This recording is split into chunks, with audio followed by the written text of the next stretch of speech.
ये हमारी कहानी है पगड़ी का बोझ। पवन अपने कमरे में परेशान होकर टहल रहा था कि तभी उसकी पत्नी सुजाता की आंखें खुल गई। पवन को इस तरह कमरे में टहलते देख कर वो भी उठ बैठी। घड़ी की तरफ देखा तो रात के 2 बज रहे थे। इस समय पवन इतना परेशान होकर कमरे में टहल रहा है, ये सोच करके सुजाता को बड़ी हैरानी हुई। जबकि दिन भर में पवन ने बिल्कुल भी आराम नहीं किया था। जब से बहन रुक्मणी की बेटी की शादी पक्की हुई है, तब से एक पैर पर काम में लगा हुआ है। अकेले मामा है तो हर काम में उसे भागना पड़ता है और इतना थक जाता है कि रात को नींद बिल्कुल भी नहीं खुलती। पर आज क्या हो गया? आज ये और अम्मा दोनों दीदी के घर गए थे, पर वहाँ क्या हुआ किसी ने कुछ नहीं कहा। एक तो पवन उसे सारी बातें बताता भी नहीं है। सोच सोच कर सुजाता ने पवन से ही पूछ लिया, क्या बात है जी, आपको नींद नहीं आ रही है? पर पवन तो जैसे अपने ख्यालों में ही खोया हुआ था, उसने ध्यान ही नहीं दिया। सुजाता ने दोबारा पूछा, तब उसे पलटकर उसकी तरफ देखा। कुछ कहा क्या तुमने? मैंने पहले भी वही पूछा था, अभी भी वही पूछ रही हूँ। आपको नींद नहीं आ रही है, आखिर बात क्या है? उनकी बात सुन करके पवन हल्का सा मुस्कुरा दिया और कुछ भी तो नहीं, बस नींद नहीं आ रही है, तुम सो जाओ। तुम भी दिन भर की थकी हुई हो। या सुन करके सुजाता उसे एक टक देखती रही। पवन बोला, ऐसे क्या देख रही हो मुझे? भाई इंसान ही हूँ, कोई अजूबा नहीं जो इतनी हैरानी से देख रही हो। जानती हूँ आप इंसान ही हो, थके हुए हो तो आप ही हो, पर रात के 2 बजे कमरे में टहलने का क्या मतलब है? सुजाता ने उसे शक की निगाह से देखा तो वो पलंग पर आकर बैठते हुए बोला, लो बाबा, सो जाता हूँ, ऐसा क्या देख रही हो? कहते हुए पवन चादर तान कर लेट गया, पर सुजाता अभी भी वैसे के वैसे ही बैठी रही। उसने फिर पूछा, आप मुझे बताएंगे नहीं क्या? बात क्या है? रात के 2 बजे आप कमरे में क्यों टहल रहे हो? किसी ने कुछ कहा क्या? कहीं मम्मी जी ने तो कुछ नहीं? कहते कहते सुजाता रुक गई। उसकी बात तीर की तरह बिल्कुल निशाने पर लगी थी। अम्मा का नाम सुनते ही पवन उठ बैठा। कुछ देर मौन रहने के बाद बोला, क्या करूं सुजाता, मुझे तो कुछ समझ में नहीं आ रहा है। इस पगड़ी का बोझ उठाते उठाते थक गया हूँ मैं।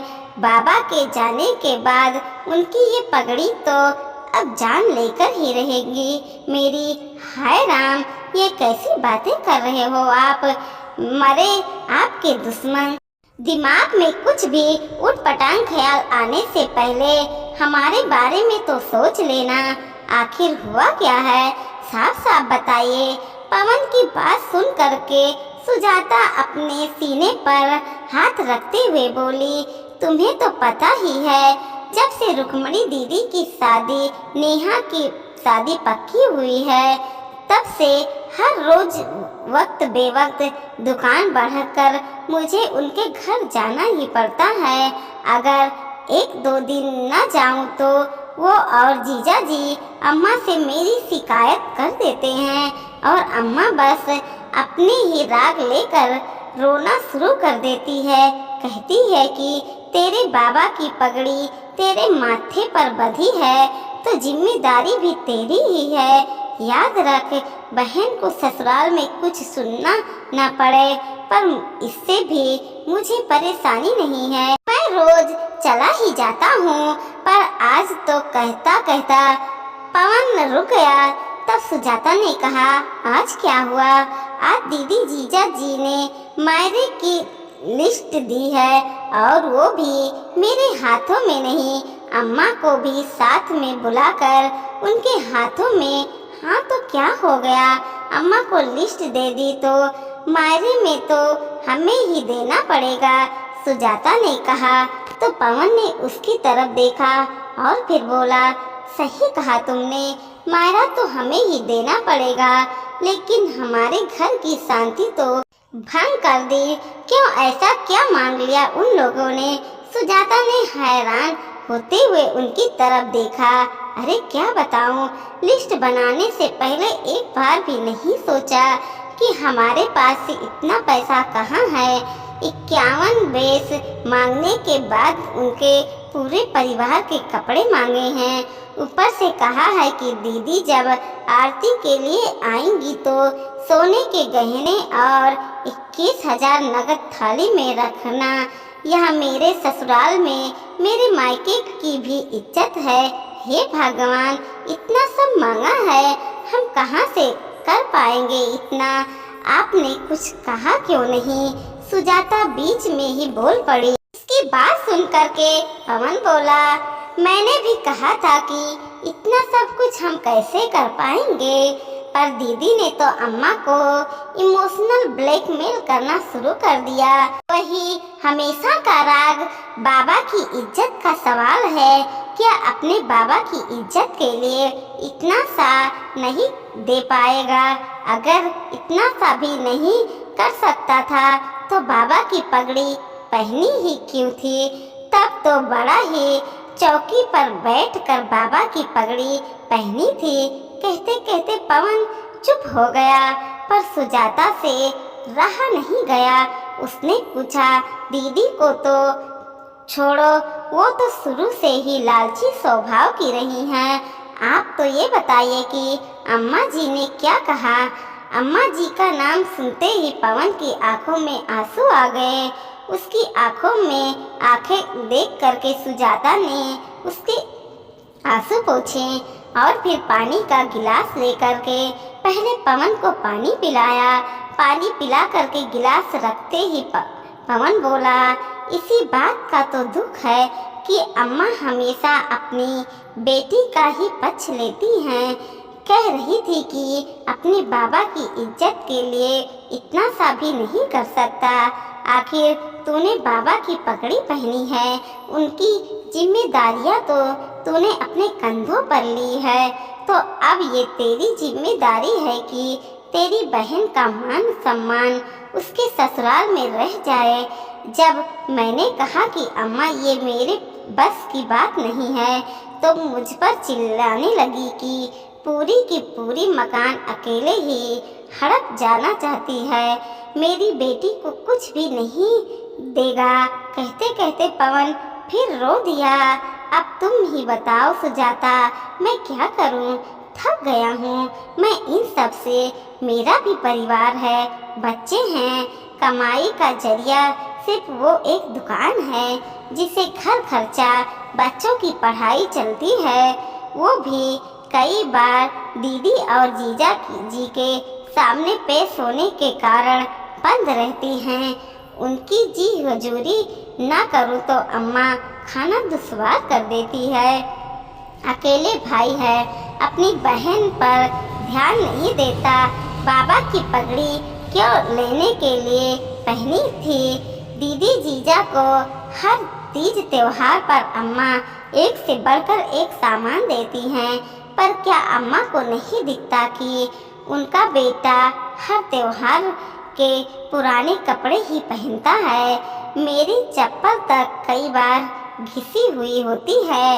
आखिर बार उसे अपने परिवार के साथ में कहाँ घूमने गया था, मुझे तो ये भी याद नहीं है। मेरे लिए तो कोई नहीं सोचता। बेटा हूँ तो क्या हुआ, जिम्मेदारियों के बोझ के तले दब कर जान दे दूँ। कभी बेटों के बारे में भी कोई नहीं सोचता। थक गया हूँ मैं इन सब से। लेकिन इस बार से सुजाता ने पवन को रोने से नहीं रोका। आखिर जब मन का मवाद निकल गया तो पवन शांतिपूर्वक सो गया, पर सुजाता के आंखों से नींद कोसों दूर थी। आखिर अपने पति को अपने सामने रोता देख करके भला किस पत्नी को अच्छा लगेगा।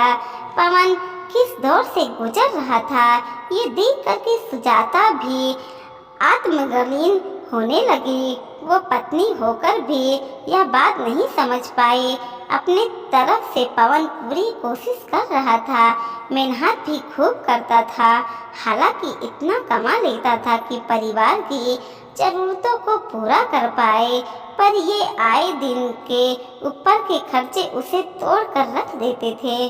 आखिर मध्यम वर्गीय भी तो एक सीमा होती है। अम्मा तो बस जिद करके बैठ जाती हैं कि बेटी के ससुराल यह जाएगा तो जाएगा ही। जब एक बार उसने नौकरी करने के लिए कहा था तो पवन खुश हो गया था, पर अम्मा ने बहुत हंगामा किया था। आखिर 2 दिन तक घर में हंगामा होता देख करके पवन ने सुजाता को ही नौकरी करने से मना कर दिया। पर आज पवन की हालत उससे देखी नहीं जा रही थी। आखिर पवन के पीछे ही तो वो इस घर में है। अगर पवन को ही कुछ हो गया तो अगर वो उसका ही साथ न दे पाई तो भला किसका साथ देगी। उसने ठान लिया कि अब वो अम्मा से बात करके ही रहेगी। दूसरे दिन सुजाता उठी और अपने घर के काम फटाफट निपटाने लगी। आज तो उसने नाश्ते के साथ ही दोपहर का खाना भी तैयार कर दिया। अभी सब नाश्ता कर ही रहे थे कि इतने में सुजाता तैयार होकर आ गई। उसे देख करके अम्मा जी बोली, बहू तुमने बताया नहीं, कहीं जा रही हो? सुजाता ने अम्मा जी की तरफ देख कर कहा, हाँ अम्मा जी, मैं पास वाले सुशीला भाभी के घर जा रही हूँ। उन्होंने उस दिन भी कहा था कि उन्हें एक्सपोर्ट के सामान को पैक करने के लिए महिलाओं की ज़रूरत है। मैंने सुबह ही उनसे बात कर ली तो उन्होंने मुझे आने के लिए हाँ कर दिया है। बस वहीं जा रही हूँ। दोपहर का खाना तैयार कर दिया है, आप अपने हाथ से लेकर खा लेना। बच्चे जब स्कूल से आएंगे तो अपने आप लेकर खा लेंगे। मैं शाम को 5 बजे तक वापस आ जाऊंगी। उनकी बात सुनते ही पवन का हाथ जहाँ था वहीं रुक गया। वहीं अम्मा जी गुस्से से उसकी तरफ देखने लगी। किससे पूछकर तूने ये निर्णय लिया? इसमें पूछने की क्या बात है अम्मा जी, अभी घर की ज़रूरत है, नौकरी तो करनी ही पड़ेगी। सुजाता ने सपाट शब्दों में कहा। उसकी बात सुन करके अम्मा ने पवन की तरफ देख कर कहा, ये क्या बोल रही है? तू कुछ कहता क्यों नहीं? मुझे पता है ना कि बहू का घर के बाहर जाकर कमाना अच्छा नहीं लगता, और फिर यह चली जाएगी तो घर का काम कौन करेगा? मुझसे तो इस उम्र में यह सब नहीं होता। लेकिन इस बार पवन ने कहा, पर मुझे कोई परेशानी नहीं अम्मा। अगर सुजाता बाहर जाकर 2 पैसे कमाना चाहती है तो कमा लेने दो, कम से कम मुझे 2 पैसे का सहारा ही लगेगा। और रही बात घर के काम की तो हम दोनों मिलजुल कर लेंगे। कहकर पवन ने अपना नाश्ता खत्म किया और दुकान के लिए रवाना हो गया। वहीं सुजाता अपना बैग लेकर बाहर आई तो अम्मा उससे बोली, खबरदार घर के बाहर कदम रखा तो अभी तो मैं जिंदा बैठी हूँ। मेरी इजाज़त के बगैर घर के बाहर भी नहीं जाएगी तू। क्यों नहीं जाऊँगी अम्मा, घर के खर्चे बढ़ रहे हैं, दुकान तो पूरे टाइम खुलती ही नहीं है, क्योंकि दीदी जीजा के लिए उनको अपनी दुकान बंद करके वहाँ जाना पड़ता। कमाना चाहता है तो कमा लेने दो, कम से कम मुझे 2 पैसे का सहारा ही ले लेगा। और रही बात घर के कामों की तो हम दोनों मिलजुल कर लेंगे। कहकर पवन ने अपना नाश्ता खत्म किया और दुकान के लिए रवाना हो गया।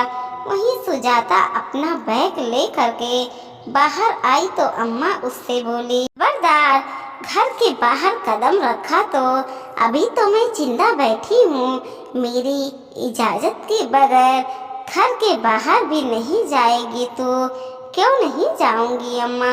घर के खर्चे बढ़ रहे हैं, दुकान तो पूरे टाइम खुलती नहीं क्योंकि दीदी जीजा के लिए उनको अपने दुकान बंद करके वहाँ जाना पड़ता।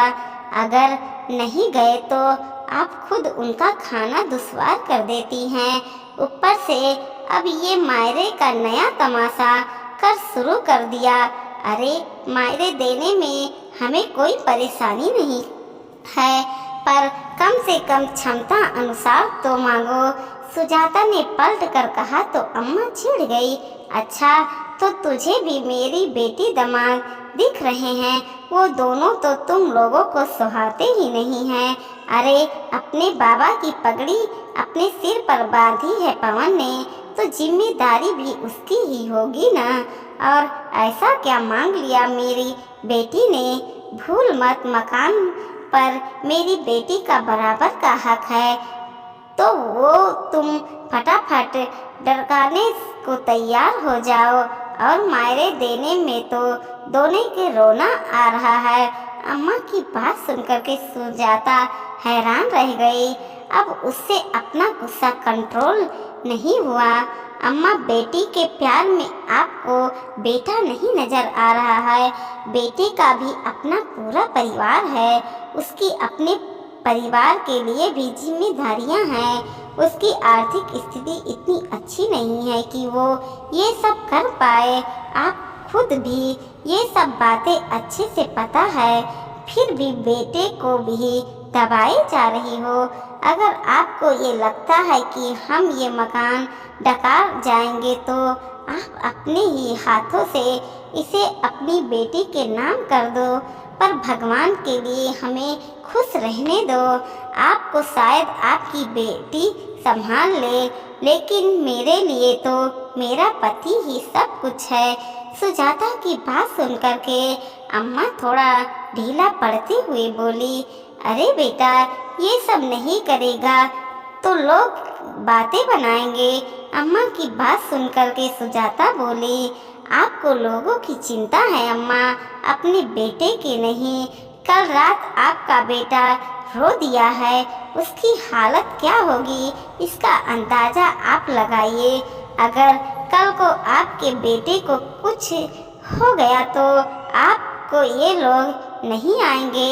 हम संभालेंगे के लिए बाबा की पगड़ी पहनकर अपनी जिम्मेदारियों की तले दबा दिया है उसको। भगवान के लिए उसे भी थोड़ी सांस लेने दो। बेटा सिर्फ पैसे कमाने की मशीन नहीं है, उसे भी इंसान समझ लो। सुजाता अम्मा के सामने हाथ जोड़ते हुए बोली और वहाँ से चली गई। अम्मा को तो अक्सर बेटी दामाद की बातों में आकर लगता था कि मकान के चक्कर में ही बेटे बहू सेवा कर रहे हैं, पर आज तो बहू ने भी मकान बेटी के नाम करने के लिए कह दिया।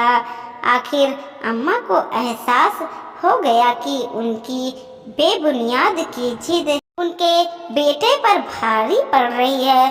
आखिर अम्मा ने बेटे को फोन करके कह दिया कि मायरा उनकी क्षमता अनुसार ही दिया जाएगा, कि बेटी के ससुराल वालों के मांग के अनुसार। आखिर उन्हें भी अपना घर देखना है।